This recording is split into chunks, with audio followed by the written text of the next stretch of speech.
Hi friends, first of all ரொம்ப நன்றி. நம்ம சேனலை சப்போர்ட் பண்ணுற ஒவ்வொரு நண்பர்களுக்கும் நாளை மார்க்கெட்டுக்கான ஒரு சின்ன வியூவை பார்த்துடலாம். ஸோ நம்ம போகிற கண்டென்ட் கண்டிப்பாக உங்களுக்கு ரொம்ப ஹெல்ப்ஃபுல்லாக இருக்கும்னு நினைக்கிறேன். அப்படி ஹெல்ப்ஃபுல்லாக அந்த வீடியோ லைக் பண்ணிட்டு அப்படியே பாருங்கள். ஃபர்ஸ்ட் டைம் நம்ம சேனல் இப்போ தான் பார்க்குறீங்கன்னா நம்ம சேனலையும் சப்ஸ்கிரைப் பண்ணிக்கங்க. மொதல் விஷயம், இன்னையோட மார்க்கெட் மூவ் எப்படி இருந்தது? ஸோ டெஃபினட்டாக சொல்லிடலாம், ஒரு மாதிரி இன்சேனான மூவ். ஸோ ரொம்ப ஒரு கொடூரமான மூவ். ஸோ மார்க்கெட் இங்கே இருக்கிற மாதிரியே முடிஞ்சிருந்தா ஆக்சுவலாக இன்றைக்கி வந்து ஒரு நல்ல ப்ராஃபிட்டாக வந்திருக்கும். பட் அதை காலையில் க்ளோஸ் பண்ணி இன்னொரு போர்ஷன் ஓப்பன் பண்ணி அது மார்க்கெட் எகிரி. ஸோ சென்செக்ஸில் எடுத்தது மொத்தமாக இன்றைக்கி போயிடுச்சு, அவ்வளோதான். ஸோ அப்படின்ற மாதிரி இருந்தது. ஸோ மார்க்கெட் வந்து பார்த்திங்கன்னா கேப் டவுனு டியூ டு வந்து பார்த்திங்கன்னா அடிஷ்னலாக ஒரு 25% டேரிஃப் வந்து இந்தியாவுக்கு இருக்குன்னு சொன்னதுனால எதிர்பார்த்து தான். பட் அது பெரிய அளவு மூவ்லாம் இல்லை. பட் காலையிலே வந்து பார்த்திங்கன்னா ஒரு மாதிரி சரிய தொடங்கிடுச்சு. ஸோ அந்த சரிஞ்ச மார்க்கெட் வந்து பார்த்திங்கன்னா ஒரு யூரோப் மார்க்கெட் ஓப்பன் ஆனதும் இன்னும் கொஞ்சம் வேகமாக ஃபாலோ ஆகி இந்த பிபி டைனமிக்கோடைய சப்போர்ட் கிட்டே வந்துருச்சு. ஒரு நண்பர் கேட்டிருந்தார் பிபி டைனமிக்னா என்ன அப்படின்ட்டு. பிபி டைனமிக்னா ஒன்றும் கிடையாதுங்க. இது வந்து இந்த ட்ரேடிங் வியூவில் நமக்கு வந்து ஃப்ரீயாக கிடைக்கிற ஒரு விஷயந்தான், ஓகேங்களா. பிபி டைனமிக் நீங்கள் இந்த இண்டிகேட்டரில் நீங்கள் ஜஸ்ட் டைப் பண்ணிங்கன்னா வரும். ஸோ இங்கே இருக்குது பார்த்தீங்களா. ஸோ இந்த நேமில் வரும். அது ஜஸ்ட்டு கிளிக் பண்ணிங்கன்னா உங்களுக்கு ஒரு 5 மினிட்ஸில் டெய்லி காலையில் ஒரு 9:17 இல்லை 9:18க்கு 2 லைன் வந்துடும் மேலே ரெசிஸ்டன்ஸ் சப்போர்ட்னு சொல்கிற மாதிரி. அது வந்து பார்த்திங்கன்னா அழகாக சூப்பராக மார்க்கெட் வந்து ரெஸ்பெக்ட் பண்ணோம். ஸோ இன்றைக்கி ரெஸ்பெக்ட் பண்ணி மார்க்கெட் போயிடுச்சு அப்படின்ற மாதிரிலாம் சொல்ல முடியாது. என்ன அப்படின்னா மார்க்கெட்டு இன்றைக்கி யூரோப்பில் ஒரு சென்சிட்டிவான விஷயம். ஸோ பேங்க் ஆஃப் இங்கிலாண்டோடைய ரேட் டேஷன் இருக்குது. அண்ட் கூட வந்து பார்த்திங்கன்னா அங்கே மார்க்கெட் ரெசிலியண்டான விஷயம். 2% டேக்ஸ்லாம் இன்றைக்கி வந்து பார்த்திங்கன்னா ஏறிச்சு. மார்க்கெட் ஓப்பன் ஆகி ஒரு மணி நேரம் கழிச்சு. ஸோ அது கூட வந்து யூஎஸ் ஃபியூச்சர்ஸும் ஏறவே நம்ம மார்க்கெட் ஏறிடுச்சு. சும்மா நம்ம மார்க்கெட் வந்து பார்த்திங்கன்னா வேணும் ஏறலை. ஸோ டெக்னிக்கலாக ரொம்ப வந்து பிரேக் ஆகிடுச்சு. ஸோ 24,500 நல்ல ஒரு சப்போர்ட்டுன்னு சொன்னாங்க. அதெல்லாம் மார்க்கெட் வந்து பிரேக் ஆகிடுச்சு, அதெல்லாம் இல்லை. ஸோ மார்க்கெட்டில் வந்து பார்த்திங்கன்னா நியூஸ் ஃப்ளோ. ஸோ ஃபியூச்சர்ஸ் அங்கே வந்து பார்த்திங்கன்னா ஹெவியாக வந்து ரிவர்ஸ் ஆனது தான் காரணம். இங்கே நமக்கு ரிவர்ஸ் ஆனது. இங்கே நமக்கு என்ன நடந்திருக்கு அப்படின்னா இன்றைக்கி எக்ஸ்பைரியை வச்சு செஞ்சிருச்சு அப்படின்னு தான் சொல்லணும். ஸோ இந்த மார்க்கெட் ஃபாலோ ஆகும்போது நல்லா ஞாபகம் இருக்குது, 24,400 கால் ஆப்ஷன் கிட்டத்தட்ட 4 கோடி கிட்ட ஓப்பன் இன்ட்ரெஸ்ட் இருந்தது. பட் எண்ட் ஆஃப் ஈஓடியில் பார்த்திங்கன்னா அதில் ஆளே காணோம். ஏன் அப்படின்னா அந்த ப்ரீமியம் வந்து பார்த்திங்கன்னா ஆல்மோஸ்ட் வந்து பார்த்திங்கன்னா 15-20 கிட்ட வந்துருச்சு. ஸோ அந்த ப்ரீமியம் லாஸ்ட்டாக வந்து பார்த்திங்கன்னா கிட்டத்தட்ட ஒரு 200 ரூபாய்க்கு போயிருக்கு. ஸோ இங்கே என்ன அப்படின்னா லாஸ்ட்டாக வந்து ஒரு வாரமாக வந்து பார்த்திங்கன்னா மார்க்கெட் அழகாக கீழே நவுந்துக்கிட்டே வந்தது பார்த்திங்களா. ஸோ யாரெல்லாம் இனிமேல் வந்து பார்த்திங்கன்னா கால் ஷார்ட் பண்ணவே கூடாது அப்படின்ற மாதிரி இன்னையோட மூவ் வந்து இருந்தது. பட் எதிரெலாம் பார்க்கல இந்த மூவில். ஸோ இன்றைக்கி வேறு ட்ரம்ப்போட ஸ்பீச் இருக்குது இன்றைக்கி நைட்டு. ஸோ உஷாராக இருங்க. இது வந்து பார்த்திங்கன்னா ஆக்சுவலாக ஒரு ஃப்ளாஷ் நியூஸாக தான் வந்திருக்கு. இன்றைக்கி நைட் பேசுவாப்பில். ஸோ நாளைக்கு கண்டிப்பாக சரவெடி இருக்கிறதுக்கான வாய்ப்பு ரொம்ப ரொம்ப அதிகம். நிஃப்டியோடைய ஸ்டாடல் ப்ரீமியம் 266, சென்செக்ஸ்க்கு வந்து 666. இந்தியா விக்ஸ் வந்து எண்ட் ஆஃப் இந்த ஒரு மார்க்கெட் வந்து மூவ் ஆகிற போது இருக்கிற எல்லா ஐவியும் காலி. ஸோ அந்த ஐவினால் கண்டிப்பாக வந்து சென்செக்ஸ்க்கு ஆக்சுவலாக வந்து ஒரு 2 நாள் தான் ஆயிருக்கு. பட் 666 ப்ரீமியம் சொல்லும்போது ரொம்ப ரொம்ப கம்மி. ஸோ அது வந்து என்ன தான் ப்ரீமியம் கம்மியாக இருந்தாலும் அதோட மூவ்லாம் இன்றைக்கி வந்து பார்த்திங்கன்னா ஒரு 800 பாயிண்ட்டு கீழே இருந்து இப்போ வந்து பார்த்திங்கன்னா ஆல்மோஸ்ட் வந்து ஒரு 900 பாயிண்ட் வந்து ரேலி ஆயிருக்கு. மார்க்கெட்டோட மூவ் வந்து இந்த மாதிரி தான் இருந்திருக்கு. இன்றைக்கி எண்ட் ஆஃப் ஈஓடியில் 115 ஸ்டாக் லாங் சைடும் 59 ஸ்டாக் வந்து ஷார்ட் சைடு இருந்திருக்கு. 37 ஸ்டாக் வந்து ஷார்ட் கவரிங்கில் இருக்குது. எஸ் அஃப்கோர்ஸ் இது வந்து நல்ல ஒரு ஷார்ட் கவரிங் அப்படின்ற மாதிரி தான் சொல்லி ஆகணும். அண்ட் சென்செக்ஸோட ஸ்டாடல் ப்ரீமியம் பார்த்துக்கலாம். ஏன்னா இதுதான் நெக்ஸ்ட்டு நியராக இருக்க எக்ஸ்பைரி. இன்றைக்கி ஸ்டார்டிங்கில் ஒரு 744 ரூபாய்க்கு ஓப்பன் ஆச்சு.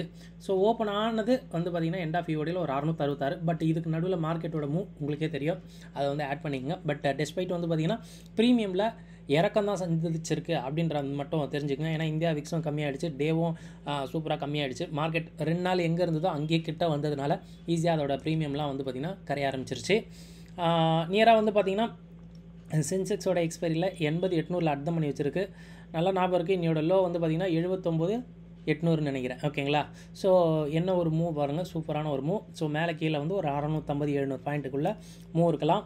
ஸோ ஸ்கியூ வந்து பார்த்திங்கன்னா ஒரு ஃப்ளாட் டு அப் சைடுன்னு தான் சொல்லி ஆகணும். ரேஞ்சுக்குள்ளே ஃப்ளாட் டு அப் சைடு வந்து இருக்கலாம் அப்படின்ற மாதிரி தான் அர்த்தம். ஸோ மார்க்கெட் வந்து பார்த்திங்கன்னா நல்ல ஒரு ரெசிலியண்ட்டான இன்னோட மூவ் அப்படின்னு தான் சொல்லியாகணும். ஸோ எஸ்ஜிஎக்ஸ் நிஃப்டி இப்போ வந்து பார்த்திங்கன்னா ஒரு மாதிரி சின்னதாக வந்து ஃப்ளாட்டாக தான் இருந்துகிட்டு இருக்குது. ஸோ ட்ரம்ப்போட ஸ்பீச்சுக்கு அப்புறம் தான் மார்க்கெட் தெரியுங்க. ஸோ அது வரைக்கும் பெருசாக தெரியாது. பேங்க் ஆஃப் இங்கிலாந்து வந்து ஒரு 4% நினைக்கிறேன் இன்ட்ரெஸ்ட் ரேட்டை வந்து கம்மி பண்ணியிருக்காங்க. ஸோ அது எதிர்பார்த்தது அப்படின்றதுனால அங்கே மார்க்கெட்டு க்ரீனாகவே இருந்துகிட்டு இருக்குது. பட் டேக்ஸ் மட்டும் கிட்டத்தட்ட 450 பாயிண்ட் நேராக ஏறிட்டு இப்போ ஒரு 320 பாயிண்டில் டேக்ஸ் வந்து ட்ரேட் ஆகிட்டு இருக்கு. ஸோ நம்ம மார்க்கெட் ஏறினதெல்லாம் அதை பார்த்து தான், ஓகேங்களா. ஸோ அங்கே கொஞ்சம் மார்க்கெட் பாயிண்ட் கொஞ்சம் ஷேடாக இருக்குது. நேற்று எஃப்ஐடி ஆக்டிவிட்டி நேற்று டிஸ்பைட் மார்க்கெட் 75 பாயிண்ட் நெகட்டிவாக இருந்தாலும் ஒரு 340 கோடிக்கு வந்து க்ரீனில் தான் இருந்திருக்கு. ஓகேங்களா? ஸோ இதை வச்சு மார்க்கெட் ரெசிலியண்ட்டாக அப்படிலாம் கிடையாதுங்க. ஸோ கண்டிப்பாக இது வந்து நியூஸ் பேஸ் மார்க்கெட்டு, எதுவும் சொல்கிறதுக்கெலாம் கிடையாது. ஸோ அப்படி வந்து இருந்திருக்கணும் அப்படின்னா இன்றைக்கி மார்க்கெட் வந்து பார்த்திங்கன்னா கட்டையை போட்டு அப்படியே வந்து மார்க்கெட் 24,500 கிட்டேயே முடிச்சிருக்கணும். எந்த நியூஸும் வரல அப்படின்னா மார்க்கெட் நியராக வந்து 24,600 அங்கேயே தான். இன்றைக்கி மார்க்கெட் எங்கே முடிஞ்சுதோ அங்கேயே இந்த மாதிரி ஆர்ப்பாட்டம் இல்லாமல் மார்க்கெட் வந்து எக்ஸ்பைரி ஆயிருக்கும். பட் வந்து நமக்கு கொடுத்து வைக்கல அப்படின்றது தான் சொல்லணும். ஒரு விஷயம் மட்டும் ஆக்சுவலாக வந்து நம்ம பார்க்கணுங்க. என்ன அப்படின்னா இது வந்து பார்த்திங்கன்னா ஸ்க்ரீன்ஷாட் கரெக்டாக வந்து நான் ஒரு 3.25க்கு எடுத்தேன். இந்த பொசிஷன் வந்து நான் விளையாட்டாக பார்த்துட்டு இருந்தேன். 24,600 கால் ஆப்ஷன் பார்த்துக்குங்க, 5 கோடி இருக்குது. இந்த 5 கோடி ஓப்பன் இன்ட்ரெஸ்ட் வந்து ஒரு நல்ல ஒரு கேம் விளையாடி இருக்காங்க அப்படின்றது தான் தோணுச்சு. பட் வந்து கம்ப்ளீட்டாக வந்து இன்சேன் அப்படின்னு தான் சொல்லணும். ஸோ இது வந்து பார்த்திங்கன்னா ஒரு 2.25 வரைக்குமே ஒரு 1.5 கோடி கிட்ட தான் ஓப்பன் இன்ட்ரெஸ்ட் இருந்தது. சடனாக வந்து பார்த்திங்கன்னா ஒரு 3.5 கோடி வந்து பார்த்திங்கன்னா ஓப்பன் இன்ட்ரெஸ்ட் வந்து இந்த 2.50க்கு மேலே சரிஞ்சாச்சு. இந்த சரிஜான இந்த ஒரு 3.4 கோடி ஓப்பன் இன்ட்ரெஸ்ட்டு என்ன கேம் ஆடி இருக்காங்க அப்படின்னா ஒன்றும் இல்லைங்க. ஸோ எனக்கு தெரிஞ்சு ஒரு ஆவரேஜாக ஒரு 5 ரூபாயில் செல் பண்ணால் கூட போதுங்க. ஸோ அது வந்து பார்த்திங்கன்னா ₹1 முடிஞ்சிருக்குது. ஸோ ஒரு நல்ல ஒரு சடனாக என்ன ஒரு வால்யூம்லாம் தெரியல. ஓகேங்களா? ஸோ இந்த மாதிரி ஒரு சடன் ஸ்பைக்கில் புட்லேயும் இல்லை கால்லையும் கிடையாது. ஓகேங்களா? பட் எதுக்காக இந்த ஸ்ட்ரைக் வந்தது? ஸோ இந்த மாதிரி ஒரு கேம்லிங் ஆகிறதுக்காக மார்க்கெட்டை யூஸ் பண்ணாங்களா அப்படின்றது இதெல்லாம் வந்து பார்த்திங்கன்னா ஆக்சுவலாக செவி தான் செக் பண்ணோம். பட் நல்ல ஒரு மார்க்கெட்லாம் இன்னும் ஒரு 50-100 பாயிண்ட்லாம் ஒரு ஜர்க்கு கொடுத்துருந்தாங்க அப்படின்னா நான் ஆக்சுவலாக இன்ட்ரெஸ்டிங்காக பார்த்துட்டு இருந்தேன். ஏன் இந்த மாதிரி ஒரு குவான்டிட்டி வந்தது? ஸோ அது அமுங்கி போயிடுச்சு. ப்ரீமியம் அமுங்கி போய் கண்டிப்பாக ஒரு 3 கோடி ஓப்பன் இன்ட்ரெஸ்ட் அப்படின்னா நல்ல ஒரு ப்ராஃபிட் பண்ணியிருப்பாங்க. ஓகேங்களா? இல்லைன்னு சொல்ல. பட் சின்ஸ் வந்து மார்க்கெட் போன விதம், ஏன்னா மார்க்கெட் 24,600லாம் கிராஸ் பண்ணி ஒரு 30-35 பாயிண்ட் போச்சு. பட் ப்ரீமியமில் பெரிய மாற்றம் இல்லை. ஸோ அடித்து வச்சதை அப்படியே வந்து இறக்கணும் அப்படின்றதுக்காக ஒரு பையரெல்லாம் ஃபுல்லாக வந்து பார்த்திங்கன்னா செல்லர் யூஸ் பண்ணிட்டாங்க அப்படின்றது தான். எஸ் நண்பா, செக்லிஸ்ட்டில் மொதல் விஷயம் இன்றைக்கி இந்தியா விக்ஸ் ஒரு 2.5% வந்து நியராக வந்து இறங்கியிருக்கு. Which is good. But market கீழே இறங்கும் போதெல்லாம் இந்தியா விக்ஸ் ஏறிட்டு இருந்தது, அது வேறு விஷயம். மார்க்கெட் ஏறவே இந்தியா விக்ஸ் வந்து இறங்கியிருக்கு. ஸோ கொஞ்சம் பயம் கம்மியாக இருக்குது அப்படின்றது தான் சொல்லணும். நிஃப்டியோட ஸ்டாடல் 268, சென்செக்ஸ்க்கு வந்து ஒரு 662 இருக்குது. ஸோ அதுக்குள்ளே மார்க்கெட் வந்து பார்த்திங்கன்னா மூவ் ஆகலாம். ஸ்கியூ வந்து ஒரு மாதிரி ரேஞ்சுக்குள்ளே ஒரு ஃப்ளாட் அப் சைடாக இருக்கலாங்க. ஸோ ரேஞ்சாக தான் இருக்கும். பட் கீழே போனால் கொஞ்சம் மார்க்கெட் வந்து நிற்கும். ஸோ மேலே மார்க்கெட் போகணும்னு நினச்சாலும் அந்த ரேஞ்சுக்குள்ளே இருக்கலாம். ஒரு 700 பாயிண்ட்டுக்குள்ளே சென்செக்ஸ்ன்னு சொன்ன பார்த்தீங்களா? ஸோ நியராக 1% வந்து அது வச்சிருக்கு. அப்படின்றதுனால நியராக 1% அளவு மூவ் வந்து தாராளமாக எதிர்பார்க்கலாம். ஸோ டெக்னிக்கல்ஸை லாஸ்ட் 2 டேஸோட ஐஎன் லோஸ் எடுத்துங்க. அதை மார்க்கெட்டோடையுமோ அந்த சைட் மார்க்கெட் ட்ரெண்ட் ஆகலாம். பிபி டைனமிக்கோட அந்த ரெசிஸ்டன்ஸ் அண்ட் சப்போர்ட்ஸை தாராளமாக நீங்கள் யூஸ் பண்ணிக்கோங்க. அண்ட் டேட்டா ஃபார் ஆப்ஷன் ட்ரேடர்ஸில் ஃபியூச்சர்ஸ்க்கான விஷயம் பார்க்கும்போது நிஃப்டி ஒரு 0.3% ஏறி இருக்குது. ஸோ நினச்சே பார்க்கல. நியராக வந்து பார்த்திங்கன்னா 1% நியராக வந்து டவுனில் இருந்து மார்க்கெட் ஏறி இருக்குது.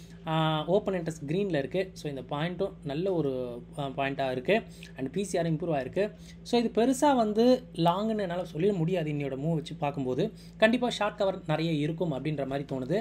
நாளைக்கு எனக்கு தெரிஞ்சு மார்க்கெட் வந்து கொஞ்சம் இறங்கினாலும் சொல்கிறதுக்கு இல்லை. கண்டிப்பாக நியூஸ் பேஸ் மார்க்கெட் நைட்டில் ஏதாவது வந்து பார்த்திங்கன்னா ட்ரம்ப் ஏதாவது பேசும்போது மார்க்கெட் வந்து கொலாப்ஸ் ஆச்சு அப்படின்னா நம்ம மார்க்கெட் இறங்க தான் செய்யும். இதில் லாங்காக எடுத்துக்க வேண்டாம். இன்னைய மார்க்கெட்டில் இது வந்து ஒரு ஷார்ட் கவர் அப்படின்ற மாதிரி தான் பார்க்குறேன். பேங்க் நிஃப்டிக்கும் 0.4% ஏறி இருக்குது. கான்ட்ராக்டில் பெரிய அளவு அப் இல்லை. பட் சின்ஸ் வந்து க்ரீனில் இருக்குது. இந்த ஃபியூச்சர்ஸ்க்கான விஷயம் வந்து பார்த்திங்கன்னா 290 கண்டிப்பாக ஃபியூச்சரில் ப்ரைஸ் வந்து ஏறி இருக்குது. அப்படின்றதுனால ஷார்ட் அடித்தவங்க வேகமாக கவர் பண்ணுறதுக்காக பாயிண்ட்ஸை வந்து எகிற விட்டுருக்காங்க அப்படின்றது மட்டும் தெரியுது. ஸோ இங்கேயுமே பிசிஆர் நேற்று இருந்த மாதிரி தான் இருக்குது. பெரிய அளவு விஷயம் இல்லை. ஸோ கண்டிப்பாக இதுவுமே ஷார்ட் கவர் இருக்கலாம். சின்னதாக வந்து லாங்கும் இருக்க முடியும். ஸோ மிட் கேப் நிஃப்டியில் ப்ராடர் மார்க்கெட்டில் மிட் அண்ட் ஸ்மால் கேப் தான் லாங் இருக்கும். ஸோ ஏன் அப்படின்னா இது வந்து ஒரு 1.25% கீழே போயிட்டு அகெயின் வந்து ஒரு 0.8% வந்து பார்த்திங்கன்னா க்ரீன்லேயே வந்துட்டான். ஸோ என்ன மூவ் அப்படின்றது வந்து நீங்களே கணிச்சுங்க. 1 லட்சம் கான்ட்ராக்ட் ஏறி இருக்குது. இந்த பாயிண்ட்டுமே இன்க்ரீஸ் ஆகிருக்கு. இதுவுமே வந்து பார்த்திங்கன்னா முண்டி அடிச்சு ஸோ அந்த ஷார்ட்டை கவர் பண்ணுறதுக்காக ப்ரீமியம் பே பண்ணப்பட்டிருக்கும் அப்படின்ற ஒரு கோணத்தில் நான் பார்க்குறேன். அண்ட் பிசிஆருமே நேற்று இருந்ததை விட நல்ல ஒரு இம்ப்ரூவ்மெண்ட் இருக்குது. புட் செல்லிங் மார்க்கெட்டில் இருக்குது அப்படின்றது மட்டும் தெரிஞ்சுக்கலாம். அண்ட் யூஎஸ் ஃபியூச்சர்ஸ் க்ரீனில் இருந்துகிட்டு இருக்குது இது வரைக்கும். இன்றைக்கி நைட்டு வந்து பார்த்திங்கன்னா ட்ரம்ப்போட ஸ்பீச் இருக்குங்க. ஸோ அதனால் தாங்க ஏதாவது முக்கியமான அப்டேட்ஸ் வந்து பார்த்திங்கன்னா வரலாம் அப்படின்றது தான் தோணுது. ஸோ அதை பொறுத்து மார்க்கெட் நல்லா டான்ஸ் ஆட வாய்ப்பு இருக்குது. நாளைக்கெலாம் நல்ல ஒரு என்டர்டெயினாக இருக்கும் அப்படின்ற மாதிரி தான் தோணுது. ஸோ இன்றைக்கி ஒரு அப்சர்வ் பண்ண விஷயம் என்னென்னா என்ன ஒரு ரெசிலியண்ட்டான மூவ் அப்படின்றத சொல்லி ஆகணும். இனிமேல் கால் செல் பண்ணுறதுக்கு இல்லைனா ஷார்ட் அடிக்கிறதுக்கு கண்டிப்பாக வந்து பயப்படணும் அப்படின்னு சொல்கிற மாதிரி தாங்க இருந்தது விஷயம். இது ஏன் வந்து இப்படி வந்து சொல்கிறேன் அப்படின்னா ஒன்றும் இல்லைங்க. ஸோ மார்க்கெட்டை மூவ் அப்படி இருந்தது. ஓகேங்களா? ஸோ புட்டை அமுக்கி புட்டிலேருந்து வெளியே போனவங்க நிறைய இன்றைக்கி இருந்தாங்க. அதே மாதிரி காலை அடிக்கணுன்ட்டு 24 400 450 500 550 600லாம் கோடிக்கணக்கில் தான் இருக்குது. 3 கோடி 4 கோடி அவ்வளோதான். ஓகேங்களா. மார்க்கெட் ஏறும்போது எல்லாருமே காலியானாங்க. ஸோ ஸ்மார்ட்டாக மூவ் பண்ணணும்னா இங்கே எனக்கு லாஸ் வருதுன்னா நான் இந்த மணியில் புட்டை செல் பண்ணி கவர் பண்ணணும். ஓகேங்களா. ஸோ இது வந்து பார்த்திங்கன்னா அவ்வளோ வந்து ஈஸியான விஷயம்லாம் கிடையாது. ஓகேங்களா. ஸோ ப்ராப்பராக நான் மார்க்கெட்டை திருப்ப போகிறேன் அப்படின்னா மட்டும்தான் அவன் இந்த மணியில் செல் பண்ணி அந்த வேல்யூவை டிக்ரீஸ் பண்ணுவான். அதுதான் வந்து அட்ஜஸ்ட் பண்ணுவாங்க பெருசாக. ஓகேங்களா. பட் அதெல்லாம் வந்து கிளவராக பண்ணணும். ஓகேங்களா. பட் அதுக்கான டைமிங் இதெல்லாம் வந்து இன்றைக்கி வந்து பெருசாக இருந்திருக்காது. ஸோ என்ன நம்ம இங்கே பண்ணியிருந்தால் 50 பாயிண்ட் எக்ஸ்ட்ராவாக நம்ம செல் பண்ணியிருப்போம். ஸோ 50 பாயிண்ட் நம்ம எக்ஸ்ட்ரா செல் பண்ணியிருப்போம். ஸோ இங்கே வந்து 50 ரூபா லாஸ் ஆகுது அப்படின்னா இங்கே வந்து பார்த்திங்கன்னா ஒரு 30 ரூபா பிடிச்சிருப்போம். அப்போ இருந்தாலும் 20 ரூபா லாஸில் தான் இருந்திருக்கும். ஸோ நான் இங்கே இன்றைக்கி செல் பண்ணவங்க மோஸ்ட்லி லாஸாக இருக்கிறதுக்கு தான் வாய்ப்பு இருக்குது அப்படின்ற மாதிரி தான் பார்க்குறேன் மார்க்கெட் ரிவர்ஸ் ஆகும்போது. ஸோ நெக்ஸ்ட்டு சம்மரியாக பார்க்கும்போது இந்தியா விக்ஸை பார்க்கும்போது ஃபியர் பெருசாக இல்லைங்க மார்க்கெட்டில் அப்படின்றது தான் நம்ம சொல்லி ஆகணுங்க. மார்க்கெட் இன்றைக்கி வந்து முடியும் போது பெருசாக ஃபியர் இல்லை. பட் நாளைக்கு மார்க்கெட் வந்து அகெயின் அந்த ஒரு 100 பாயிண்ட் கூட ஈஸியாக வந்து விழலாம். ஓகேங்களா. ஸோ ஏன்னா மார்க்கெட் வந்து இன்றைக்கி வேகமாக கடந்து வந்துருச்சுல. ஸோ போனாலும் சொல்கிறதுக்கு இல்லை. ப்ரீமியம் பார்க்கும்போது ஒரு மாதிரி கன்சாலிடேஷன் ப்ளஸ் வந்து பார்த்திங்கன்னா அந்த வித்தின் ரேஞ்சுக்குள்ளே 1% மூவ் வந்து எதிர்பார்க்கலாம் அப்படின்றது தான். ஸ்கியூவும் அதே தான். ஸோ ரேஞ்சுக்குள்ளே மார்க்கெட் வந்து மூவ் ஆகலாம். ஃபியூச்சர்ஸ் பொறுத்த வரைக்கும் ஓகே நல்லாயிருக்கு.